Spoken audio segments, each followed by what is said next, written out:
Bonjour, donc c'est Simi Bouguerra sur la chaîne YouTube du classique au quantique. Nous essayons aujourd'hui d'attaquer le problème de l'avance de périphérie.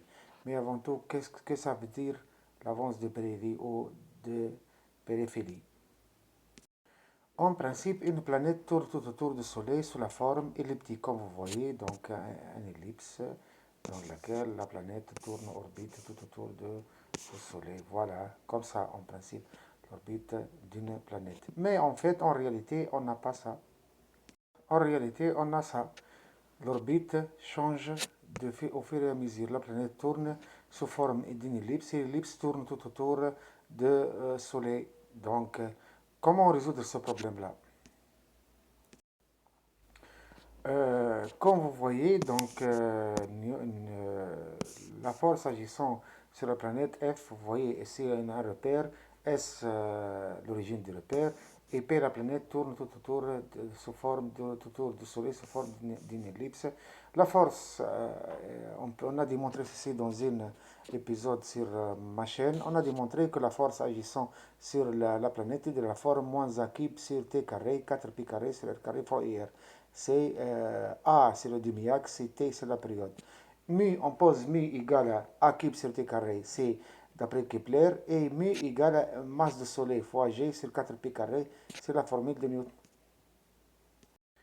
Du point de vue mathématique, une orbite de la forme, si on a une orbite de la forme, une ellipse qui tourne tout autour de deux foyers, ça, c'est la représentation, ou bien la représentation d'une équation polaire R égale à P sur 1 moins E cos θ, c'est-à-dire. Aujourd'hui, je vais essayer de calculer l'avance de Périlly avec une proposition ou bien une méthode proposée dans mon livre pour calculer l'avance de Périlly sans passer par la relativité, c'est-à-dire essayer d'utiliser l'équation les équations de Kepler et de Newton. Euh, je commence. Donc, on a dit que pour avoir une ellipse qui tourne tout autour d'une d'une soleil, il faut que R soit de la forme R égale à forme d'une ellipse ouverte qui tourne, R égale à P sur 1 moins cos moins E l'excentricité, E cos K psi, avec K proche de 1 très proche, A inférieur à 1. Le problème est de chercher K. Donc, on va chercher K. On pose U égale à 1 sur R. En appliquant la formule de Binet, on obtient l'accélération égale à quoi? Moins C carré, U seconde plus I fois ER. Ou bien UR. Mais on pose F, la force égale à moins 4pi carré. On pose la force égale à moins 4pi carré sur R puissance sigma. Voilà, sur R puissance sigma. Fois mu. Mu avec U, I égale à 1 sur R. Mu égale à A cube sur T carré. Mu égale à A cube sur T carré. On obtient, faisons un petit calcul, dans l'équation différentielle de mouvement, l'équation de Newton, F égale à M gamma, etc. Donc on a I seconde, on applique la formule de Bénin, on obtient I seconde égale I seconde plus I égale à 1 sur P puissance sigma moins 2, avec P égale à C carré sur 4P carré. Donc, la solution doit être donc, une telle solution doit être de la forme, une solution doit être U égale à 1 moins E cos K psi sur P. Donc, I seconde plus I égale à 1 sur P, facteur de 1 moins E fois 1 moins K carré cos K psi. En appliquant l'égalité, on a 1 sur P puissance 1 sur P fois I puissance sigma moins 2 égale à 1 sur P, sur P puissance sigma moins 2 fois 1 moins E cos K psi puissance sigma moins 2.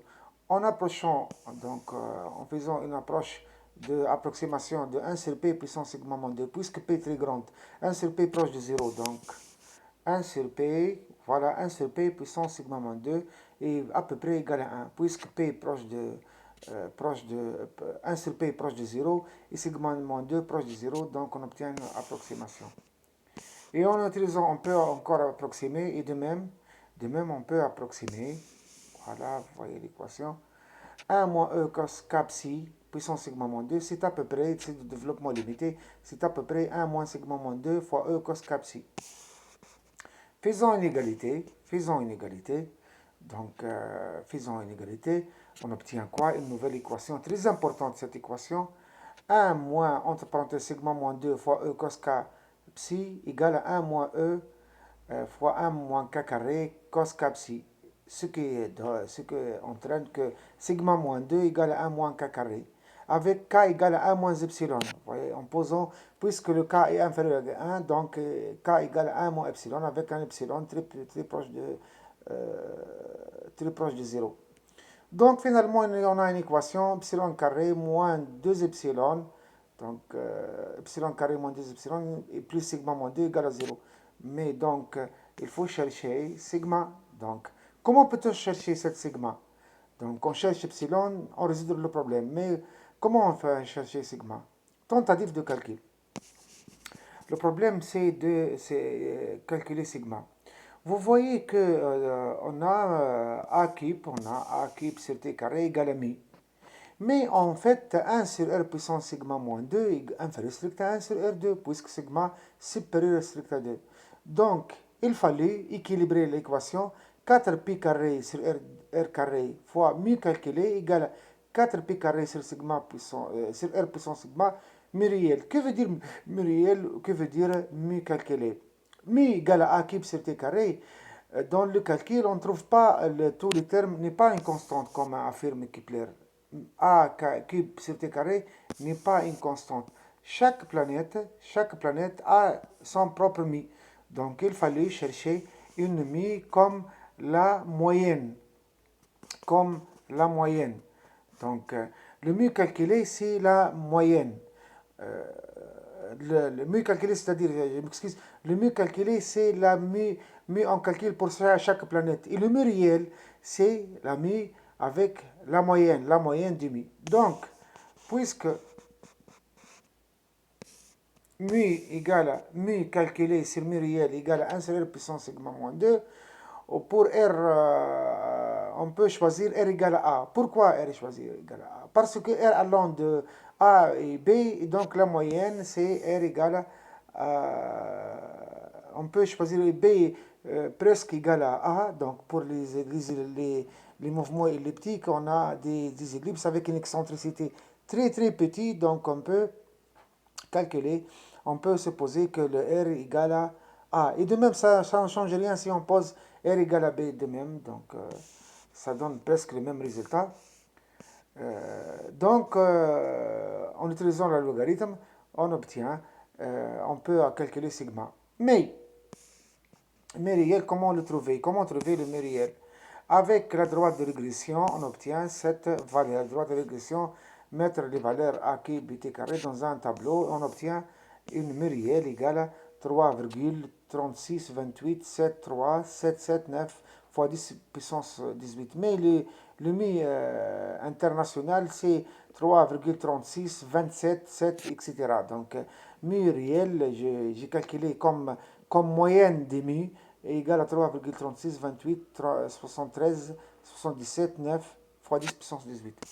Donc, on peut calculer en utilisant le R égale à A, en appliquant le logarithme, on obtient sigma moins 2 égale à logarithme népérien de mu réel sur mu calculé sur logarithme de A. Donc, pour Mercure, on calcule sigma égale à 0,502059, on obtient un epsilon, je m'excuse,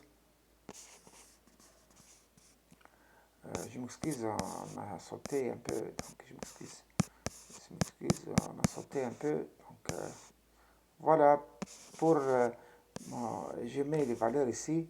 Pour Mercure, j'ai calculé sigma égale à, comme vous voyez, et epsilon, j'ai 0,501029. Pour Vénus, c'est calcul. Pour Terre, on a... Avance, maintenant, je vais essayer de calculer l'avance de Péléry. Lorsque la planète termine une rotation toute entière et arrive au point de périhélie, donc ou bien à Élie, sigma égale à 2pi. Et donc, l'angle apparent, sigma A égale à K fois psi, c'est-à-dire sigma A égale à 2pi fois 1 moins epsilon, égale à 2pi moins 2pi epsilon. Donc 2pi moins delta psi. Lorsque la planète au aphélie, donc sigma égale à 2pi, donc faisons la différence entre sigma 2 moins sigma A, ça donne quoi? 2pi epsilon. Pour Mercure, je trouve delta psi égale à 2pi epsilon égale à 1,1, donc vous voyez, donc 1,33423 arcs secondes, ce qui donne pour une révolution, donc ce qui donne fois 415, 415, c'est-à-dire pendant une centaine d'années pour nous, donc centaine d'années, ça donne 415 rotations pour Mercure, donc ça va donner 550 4 arcs secondes. Voilà, ceci pour Mercure. Pour la Terre, donc pour la Terre, et ceci est très proche des valeurs trouvées par l'observation, valeur réelle. La valeur réelle est 570 arcs secondes, mais j'ai trouvé 554 arcs secondes. Pour la Terre, j'ai trouvé encore une avance de près de 9,6 arcs secondes. La valeur réelle est 10. C'est très proche. Maintenant, augmentation de vitesse au périhélie. Donc, on a appliqué on a posé P égale à R égale à P sur 1 moins E cos k θ. Donc, j'ai calculé le R point, j'ai trouvé comme ça, R point égale à 2 dr CDT égale à dr fois θ point. Avec là, finalement, on obtient une formule comme ça. Vitesse, comme ça. Et par observation, on va observer une augmentation de vitesse due à cet epsilon. Cet epsilon, il va donner une augmentation de vitesse. Voilà. Et on trouve une augmentation de vitesse. C'est très proche de la réalité. Donc, VA, la vitesse au ALI sur la vitesse apparente.